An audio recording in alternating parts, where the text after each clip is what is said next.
सो hi everyone. तो आज हम देखेंगे कि कैसे हम एक प्रोडक्ट ऐड कर सकते हैं इन्वेंटरी ERP INV में। तो उसके लिए आपको कहाँ पे जाना होगा? आपको जाना होगा पहले तो आपको डैशबोर्ड पे आना होगा। उसके बाद जो लेफ्ट वाले ऑप्शन पे है ना, उस पर कैटलॉग मैनेजमेंट पे जाना होगा। कैटलॉग मैनेजमेंट पे जाने के बाद आपको ये एरो क्लिक करना पड़ेगा। उसके बाद आपको डायरेक्टली इस प्रोडक्ट मैनेजमेंट पे आना होगा। ठीक है। अगर आप यहाँ पे एक नया प्रोडक्ट ऐड करना चाहेंगे तो आपको सिंपली यहाँ पे क्लिक करना होगा।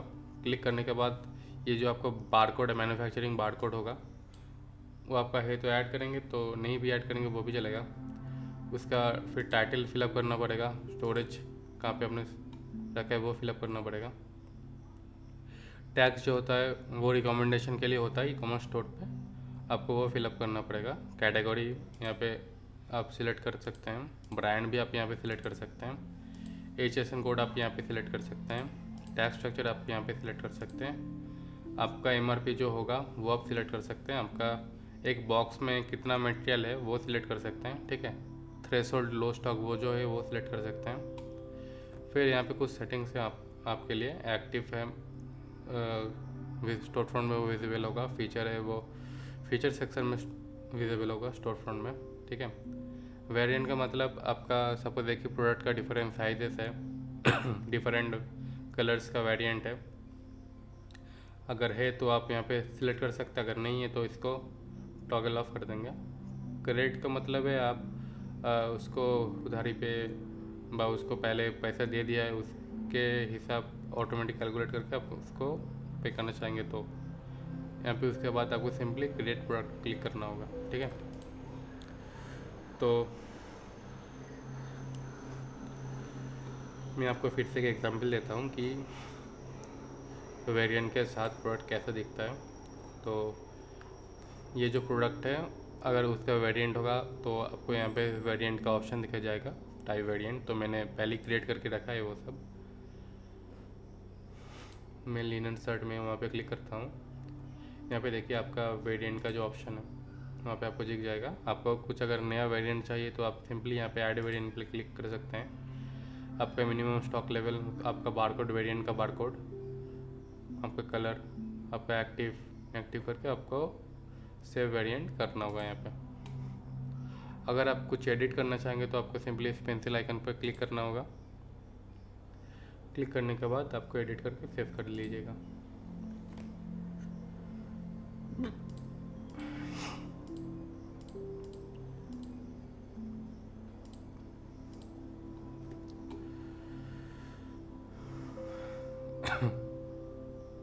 यहाँ पे प्रोडक्ट डायरेक्टली आपका डिलीट नहीं होता। ठीक है। तो आपको अगर कुछ क्योंकि वो आपके रिकॉर्ड्स में प्रॉब्लम क्रिएट करेगा, अगर आपको कुछ रिमूव करना है ना तो आप सिंपली प्रोडक्ट को आर्काइव कर सकते हैं। आप और आर्काइव कैसे करने की, ऐसे यहाँ पे जो 3 डॉट्स आप क्लिक करके यहाँ पे सिंपली आपको आर्काइव सिलेक्ट करना है। ठीक है। देखिए, और एक प्रोडक्ट आर्काइव करने के बाद वो अगर एक्टिव भी हो ना स्टोर फ्रंट पे तो वो नहीं दिखेगा स्टोर फ्रंट पे।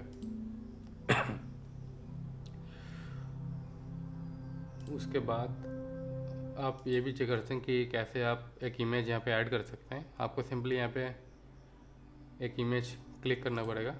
क्लिक करके यहाँ पे सिलेक्ट करके आप डायरेक्टली अपडेट कर सकते हैं। ठीक है। अगर आप इस इमेज को डिलीट करना है तो यहाँ पे आपको सिंपली डिलीट बटन पे क्लिक करना होगा तो इमेज डिलीट हो जाएगा। और अगर आप जानना चाहेंगे कि कैसे वो टैक्स स्ट्रक्चर है उसका डिटेल्स क्या है तो यहाँ आपको इस लेफ्ट पैनल पे आना होगा। इस पैनल पे आपको tax structure, tax rate and HSN code मिल जाएगा। आपको सिंपली यहाँ पे क्लिक करना होगा। क्लिक करने के बाद आपको यहाँ पे पूरा डिटेल मिल जाएगा। आप अगर आपको कुछ सर्च करना है तो सर्च कर सकते हैं यहाँ पे। ठीक है। यहाँ पे पूरा गवर्नमेंट का जो लिस्ट है 21,000 जो HSN कोड है सभी यहाँ पे अवेलेबल है। तो आपको कुछ सर्च करने, एक्स्ट्रा कुछ चेक करने की नीड नहीं होगा। सिमिलरली कैटेगरीज है यहाँ पे। कैटेगरीज ऑफ ब्रांड है। अगर आप कुछ ब्रांड ऐड करना चाहेंगे तो आप सिंपली यहाँ से एक नया ब्रांड ऐड कर सकते हैं। अगर कुछ एडिट करना चाहेंगे तो आप यहाँ पे एडिट कर सकते हैं। अगर इमेजेस ऐड करना चाहेंगे तो यहाँ पे मैनेज इमेज पे कर सकते हैं। सिमिलरली कैटेगरीज है यहाँ पे। अगर आप एक कैटेगरीज ऐड करना चाहेंगे तो यहाँ पे न्यू कैटेगरी पे ऐड कर सकते हैं। अगर आपका कुछ कैटेगरी का HSN कोड है तो आप उसको यहाँ पे लिख सकते हैं। अगर नहीं है तो कोई प्रॉब्लम नहीं है, वो डायरेक्टली ऑटोमेटिकली क्रिएट हो जाते हैं यहाँ पे। तो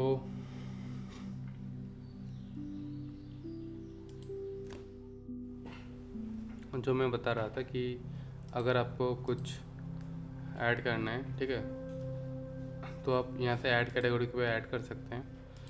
अगर उसका कुछ SKU हो तो ऑटोमेटिकली क्रिएट हो जाएगा, ठीक है।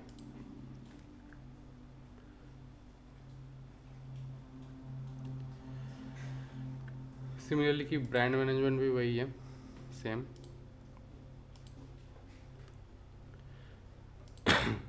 तो अब हम आते हैं इन्वेंटरी पे।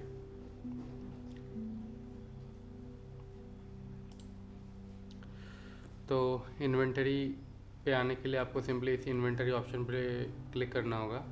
उसके बाद आप इस डैशबोर्ड पे आ जाएंगे यहाँ पे। तो मैं आपको एक एग्जांपल देता हूँ, बहुत सिंपल है ये चीज़ है। अगर आपको कुछ रिसीव करना है जिसका कुछ GST नहीं है तो सिंपली आप इस ऑप्शन पे क्लिक कर सकते हैं, डायरेक्ट रिसीव वाला। तो उसके बाद आपको सिर्फ यहाँ पे प्रोडक्ट सिलेक्ट करना होगा। प्रोडक्ट सिलेक्ट करने के बाद आपको जो जैसा फॉर्म है वो आपको फिलअप करना होगा। फिलअप करने के बाद आपको सिर्फ रिसीव स्टॉक पे सिलेक्ट करना होगा, तो वो इन्वेंटरी पे ऑटोमेटिकली ऐड हो जाएगा। अगर आपको कुछ सपोज़ आपका इनवॉइस है, ठीक है, आपने जो रिसीव किया है, जिसके अगेंस्ट में परचेस इनवॉइस का रिकॉर्ड भी क्रिएट हो जाएगा। आपके खुद का जो मैनुअल इनवॉइस रिसीव किया था ना होलसेलर के पास से, उसको लिंक करके। लेकिन देखिए इसको थोड़ा सावधानी से ही फिलअप करिएगा, क्योंकि ये चीज़ें रिसेंट नहीं हो सकता, आपको वही इनवॉइस दिखाएगा ये चीज़ है। तो क्या आता है, फिर आपको यहाँ पे होलसेलर सिलेक्ट करना होगा, फिर परचेस का अमाउंट, पेड अमाउंट सिलेक्ट करना होगा, ठीक है। और यहाँ पे आपको सिलेक्ट करना कि विदाउट GST आपने कितना पे किया है, ठीक है। जो GST होता है वो ऑटोमेटिकली वो कैलकुलेट हो जाएगा। फिर आपको क्या करना है, सबमिट डिलीवरी करना है। तो ये चीज़ें आपको दिख जाएगा। सपोज मैं इस पर क्लिक करता हूँ, यहाँ पे बैचेस और अपने आप क्रिएट हो जाएगा, ठीक है। इसमें क्या है कि पर वेरिएंट कितना स्टॉक अवेलेबल है वो दिखाएगा आपको, और ये पर बैच कितना अवेलेबल है वो दिखाएगा। तो अगर आप यहाँ पे क्लिक करेंगे तो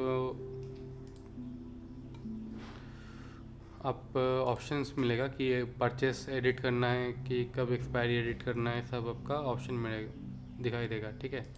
अगर यहाँ पे आपको वो बारकोड प्रिंट करना है तो यहाँ पे सिंपली प्रिंट बारकोड पे सिलेक्ट कर सकते हैं और ये प्रिंट कर सकते हैं यहाँ पे।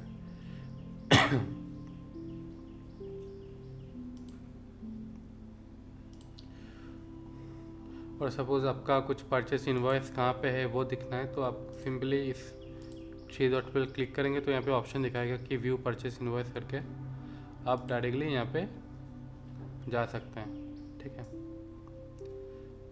और अगर आपको प्रिंट करना है तो आप सिंपली यहाँ पे प्रिंट क्लिक कर सकते हैं, आपका प्रिंट हो जाएगा। इसका एक बात है, आपको अगर देखना है तो यहाँ पे फाइनेंस पे आना होगा। आपको फाइनेंस पे आके आपको सिंपली परचेस इनवॉइस पे जाना होगा। परचेस इनवॉइस में आपको ये ऑप्शन दिखेगा, आपको सिर्फ ये सिलेक्ट करना होगा और वो हो जाएगा। अब मैं दिखाता हूँ आपको POS पे सेल कैसे करें। तो POS पे सेल करने के लिए आपको पहले POS पे जाना होगा। POS पे जाने के बाद आपको ये वाला ऑप्शन दिखेगा, ठीक है, ये वाला आपको डैशबोर्ड दिखेगा। ये जो है वॉक इन कस्टमर मतलब जो आपके स्टोर फ्रंट में आता है उसका आप कुछ नाम कुछ कलेक्ट नहीं करते, आपको सिर्फ बिल बना कर दे देता है, इसके लिए वॉक इन कस्टमर मेड है। तो पहले आपको ये वॉक इन कस्टमर ऑप्शन नहीं दिखेगा, तो इसको देखने के लिए आपको क्या करना है, कस्टमर ऑप्शन पे जाना होगा। कस्टमर ऑप्शन के जाने के बाद आपको एक कस्टमर लिस्ट पे क्लिक करना होगा, ठीक है। यहाँ पे अभी डिस्प्ले कर रहा है कि रीनेम वॉक इन कस्टमर, ठीक है, क्योंकि यहाँ पे already walk in customer created है। पहले जब आप क्रिएट करेंगे तो यहाँ पे ये नहीं दिखेगा कि वहाँ पे दिखेगा क्रिएट वॉक इन कस्टमर। आपको सिर्फ उस ऑप्शन पर क्लिक करना है तो एक वॉक इन कस्टमर आपके लिए क्रिएट हो जाएगा, ठीक है। सिंपली यहाँ पे अगर नया कुछ कस्टमर का ऐड करना है तो आप यहाँ पे ऐड कर सकते हैं। अगर कुछ आपको एडिट करना है तो आप इससे एडिट कर सकते हैं, ठीक है। कस्टमर को ब्लॉक भी कर सकते हैं, ऑफलाइन कस्टमर को। अगर आप वहाँ पे सेल नहीं करना चाहेंगे तो फिर उसका डिलीट भी ऑप्शन आता है, ठीक है। ये ऑप्शन है कि कस्टमर फाइनेंशियल्स, मतलब उसने अगर उनको आप क्रेडिट देना चाहेंगे कि वो सपोज़ 1000 रुपये तक वो आपके शॉप से फ्री सेल कर सकता है, फ्री चीज़ें ले सकता है, ठीक है। उसके लिए ये सब सेटिंग्स है। और इसको सेट करने के लिए आपको फाइनेंस पे जाना होगा, क्रेडिट और डेबिट नोट्स पे जाना होगा। एक नया credit note debit note create करके सिर्फ क्रिएट करना होगा आपको यहाँ पे, ठीक है। तो हम वापस आते हैं पीओएस पे। तो पीओएस पे आने के बाद आप सिंपली ये बारकोड जो है, जो इन्वेंटरी से आपको मिल जाएगा, ये वाला आपको सिंपली पेस्ट करना है, ठीक है। मैं अभी तो यहाँ पे बैच बारकोड पेस्ट किया तो इसका मतलब उसी बैच से ही इन्वेंटरी पे डिडक्ट होगा, ठीक है। और अगर आप बाय डिफ़ॉल्ट जो है वो फीफो से डिडक्ट होता है। फीफो का मतलब है जो फर्स्ट में आया था इन्वेंटरी पे वही डिडक्ट होगा। इसका मतलब अगर मैं बैच नहीं सिलेक्ट करूँगा ना तो ये वाला रिडक्ट होके यहाँ पे 4 आ जाएगा, ठीक है। मतलब यहाँ से एक रिडक्ट हो जाएगा। तो सिंपली मैं यहाँ पे करके आपको एक दिखाता हूँ कि मैंने किया। देखिए यहाँ पे जो है वो डिस्काउंट जो है ऑलरेडी 5% है, ठीक है। अगर पर आइटम भी डिस्काउंट आपको ऐड करना है तो आप यहाँ से ऐड कर सकते हैं, फिक्स्ड और परसेंटेज जो होता है, ठीक है। और एक ग्लोबल डिस्काउंट है, मतलब पूरा कार्ट का जो 10% डिस्काउंट होगा वो यहाँ पे आप सेट कर सकते हैं। बाय द वे ये भी जो है ना, ये ग्लोबल डिस्काउंट ही है, आपको बार बार यहाँ से सिलेक्ट करने का नीड नहीं होगा। ये जो है आप यहाँ पे सेटिंग से कर सकते हैं। मैं आपको दिखाता हूँ, पहले ये कंफर्म कर लो। देखिए आप इसका बिल बना के आपका रेडी हो गया। यहाँ पे अगर कुछ प्रिंट करना चाहेंगे तो आप यहाँ पे प्रिंट कर सकते हैं। यहाँ पे bill of supply, tax invoice ये ऑटोमेटिकली यहाँ पे दिखाता है अगर आपका जीएसटी वेरिफिकेशन हो गया तो यहाँ पे जो डिस्काउंट है मैं जो पहले बता रहा था वो आप चेक कर सकते हैं इस डिस्काउंट वाले ऑप्शन पे। वहाँ पे सिंपली आपको ही वॉक इन जो है डिस्काउंट, इसको टॉगल ऑन करके आपको वैल्यू देकर यहाँ पे सेव करना होगा, ठीक है।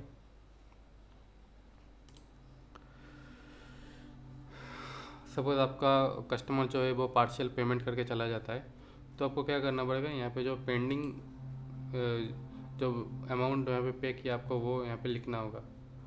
मैं आपको वो एक एग्जांपल दिखाता हूँ। पहले एक मैं क्रिएट कर लेता हूँ।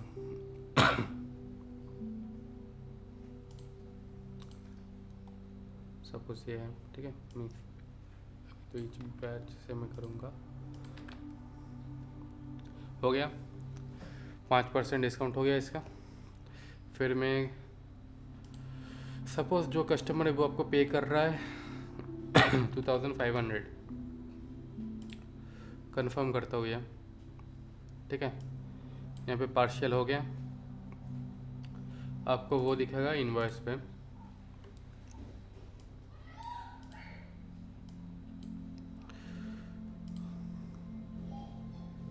ये देखिए पार्शियल आ गया।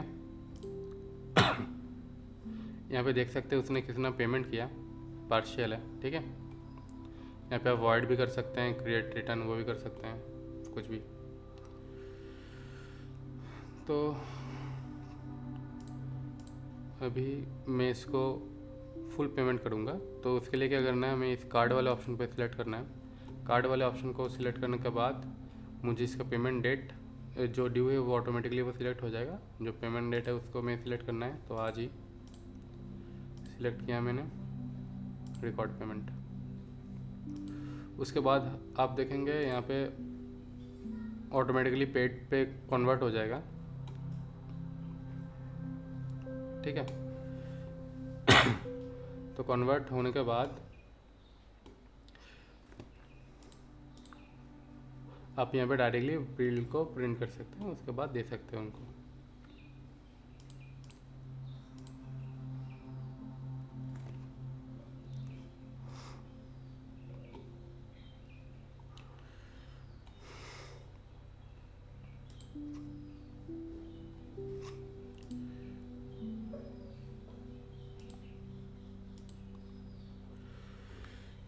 तो इसके बाद सपोज़ आप इसी प्रोडक्ट को जो ऑर्डर किया है ना, कहाँ पे ऑर्डर किया है वो आप देख सकते हैं यहाँ पे ऑर्डर पे, ठीक है। आपका क्या हुआ, प्रोडक्ट पैक हो गया। इसको आप सिलेक्ट कर सकते हैं यहाँ पे। सिलेक्ट करके आप आपको ये पूरा डिटेल दिखेगा। यहाँ पे मार्क एज डिस्पैच कर सकते हो, मार्क एज डिलीवर्ड भी कर सकते हो, मतलब कस्टमर के पास आपने दे दिया है पूरा, ठीक है। यहाँ पे ऑर्डर टाइप पिकअप का मतलब कस्टमर काउंटर पे ही आया था आपके इसको पिकअप करने के लिए, लेने के लिए। और यहाँ पे ही आपको जो ऑर्डर का प्लेटफॉर्म है ना, यहाँ पे आपको पोर्टल का भी मिल जाएगा पूरा। आप यहाँ पे पूरा देख सकते हैं कि कितना स्टेटस है, ठीक है, अनपेड कितना है, पोर्टल का कितना है, ठीक है। आप यहाँ पे पूरा देख सकते हैं। अगर आपको कुछ रिटर्न करना है तो आपको जाना होगा पहले इनवॉइस पे। इनवॉइस पे जाने के बाद आपको इस आई बटे ऑप्शन पे क्लिक करना होगा। उसके बाद आपको करना होगा क्रिएट रिटर्न, ठीक है। यहाँ पे देखिए दो ऑप्शन है, रिकॉर्ड रिफंड और क्रिएट रिटर्न। रिकॉर्ड रिफंड का मतलब सपोज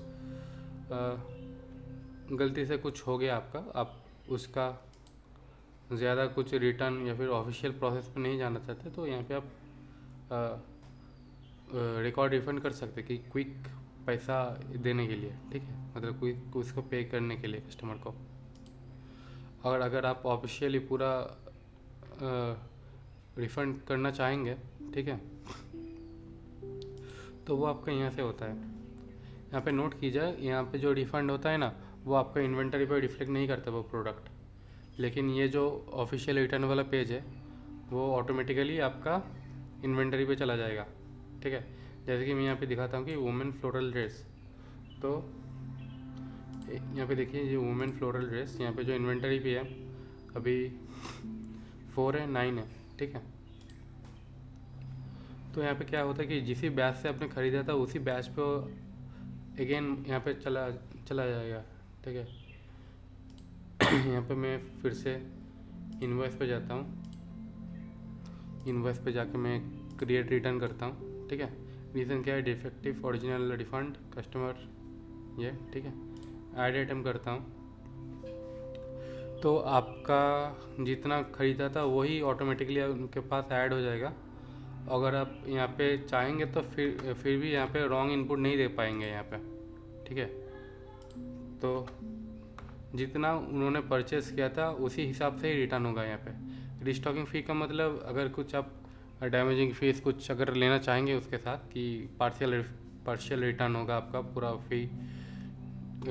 फ़ी हम नहीं दे सकते कि वो उसी कंडीशन के लिए ये चीज़ें बनाएं, ठीक है। अभी मैं यहाँ पे क्रिएट रिटर्न करता हूँ। क्रिएट रिटर्न करने के बाद मुझे जाना होगा यहाँ पे रिटर्न ऑर्डर पे। यहाँ पे देखिए एक रिक्वेस्टेड का ऑप्शन होगा,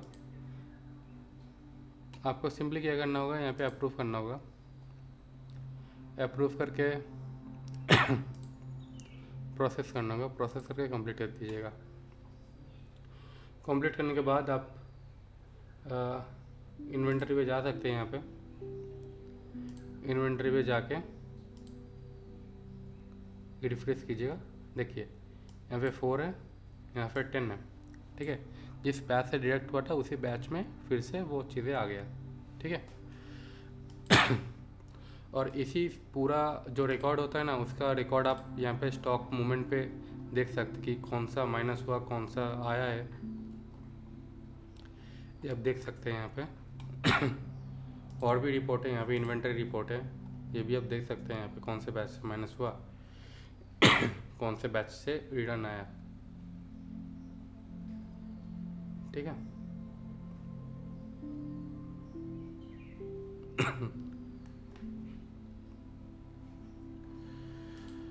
अगर जीएसटी का रिपोर्ट चाहेंगे तो आप यहाँ से देख सकते हैं पूरा।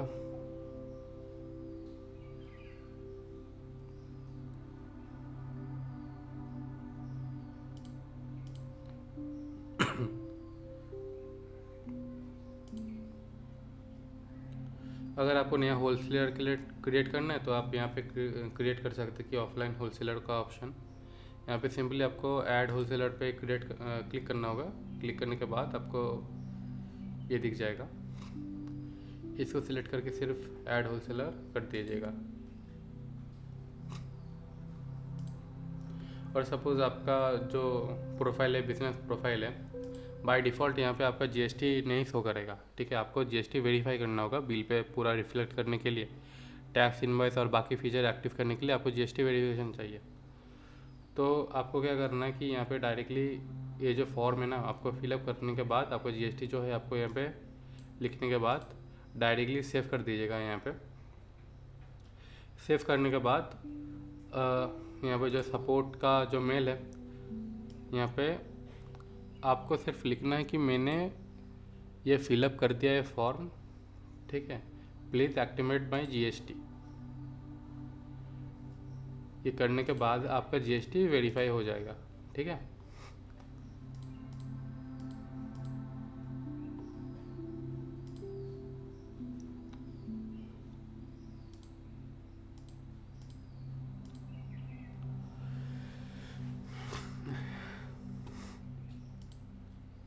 और गाइड के लिए आप यहाँ पे जा सकते हैं, ठीक है। यहाँ पे थोड़ा है और आप YouTube चैनल को भी फॉलो कर सकते हैं यहाँ पे डेली अपडेट्स के लिए। और हाँ, एक और सेटिंग था कि डिलीवरी का सेटिंग, ठीक है। सपोज़ आप ये जो चीज़ें है ना, ये आपके वेबसाइट के लिए होगा। एनेबल डिलीवरी का मतलब आप स्टोर पे डिलीवरी एनेबल कर सकते हैं। अलाउ इंटरस्टेट डिलीवरी मतलब सपोज़ आपका शॉप वेस्ट बंगाल पे है, ठीक है, आप दूसरे स्टेट पे डिलीवरी नहीं करना चाहेंगे तो आप इसको सिंपली टॉगल ऑफ कर दीजिएगा। अगर आप ऑल इंडिया डिलीवरी करना चाहेंगे तो आप इसको ऐसे ही ऑन कर दीजिएगा, ठीक है। वो ऑटोमेटिकली स्टोर पे रिफ्लेक्ट हो जाएगा। अगर आप दूसरा स्टेट पे कोई कस्टमर आपका नहीं करता, मतलब ऑर्डर करता है और आप इसको टॉगल ऑफ करके रखते हैं तो वो तो उसको ऑर्डर नहीं कर पाएगा, ठीक है। यहाँ पे ये भी ऑप्शन है कि कौन कौन से स्टेट पे आप डिलीवरी नहीं करना चाहेंगे, ऑर्डर नहीं लेना चाहेंगे, तो इस स्टेट को सिलेक्ट करके आप सिंपली सेव चेंजेस कर सकते हैं। ये आपको स्पैम होने से बचा देगा, ठीक है। यहाँ पे फुलफिलमेंट मोड का मतलब है, यहाँ पे 3 है, ठीक है। पिकअप है, डिलीवरी है और डिलीवरी ओनली और both pickup and delivery. Pickup का मतलब है सपोज सेल्फ सर्विंग करना चाहेंगे आप कस्टमर को, जैसे कि कस्टमर आता है यहाँ पे खुद ही ऑर्डर करता है और आपके स्टोर पे आके चीज़ें लेके चला जाता है, ठीक है। उसका मतलब है पिकअप। इसका मतलब आप डिलीवरी उनको नहीं देंगे, वो ही खुद कस्टमर आपके दुकान पे आके ऑनलाइन ऑर्डर करके उसको दुकान पे आके लेके चला जाएगा, ठीक है। डिलीवरी का मतलब है आप उसको डिलीवरी करेंगे कुछ एक एक्सटर्नल पार्टनर के साथ। यहाँ पे एक ऑप्शन है इरेजर पे पेमेंट, ठीक है। तो इरेजर पे कॉन्फ़िगर करने के लिए आपको ये कुछ चीज़ें करना होगा, ठीक है। आपका एक इरेज़र पे टेस्ट की होगा, आपका सीक्रेट की होगा, आपका वेबहुक होगा, ठीक है। आपका एक वेबहुक यूआरएल होगा, आपको सिंपली वो कॉपी करके इरेज़र पे पेस्ट करना है। वो कुछ दूसरे ट्यूटोरियल पे आएगा, लेकिन वो कुछ सिमिलर ही है बाकी सारे, जैसे कि नॉर्मल इरेज़र पे होता है वैसा ही है। यहाँ पे कुछ अलग सा नहीं है, आपको सिंपली ये सब करना होगा, ठीक है। मैंने तो कॉन्फ़िगरेशन ऑलरेडी कर दिया है, तो इसलिए मुझे ये सब दिखा रहा है। तो अगर आपका कॉन्फ़िगरेशन नहीं है, ठीक है, अगर आपका कॉन्फ़िगरेशन नहीं है तो वहाँ पे पूरा स्टेप बाय स्टेप इसी में ही आपको गाइड मिल जाएगा, इसी प्लेटफॉर्म पे ही। अगर आप सेटिंग पे इरेज़र पे जाएंगे ना, तो यहीं पे आपको पूरा गाइड मिल जाएगा कि कैसे करना है। वैसे सिर्फ फॉलो करेंगे तो हो जाएगा पूरा, ठीक है।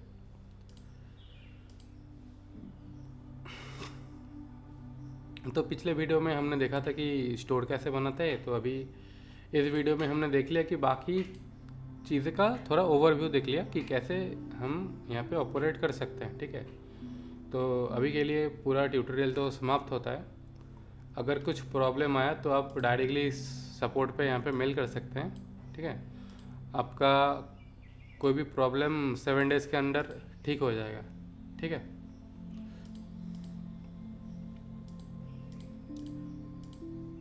और यहाँ पे तो आप थोड़ा देख सकते हैं, मतलब इसको थोड़ा एक्सप्लोर करिए, आपको पूरा समझ में आ जाएगा, क्योंकि पूरा कुछ इजी है, पूरा इजी है, कुछ ज़्यादा रॉकेट साइंस नहीं है इसमें, ठीक है।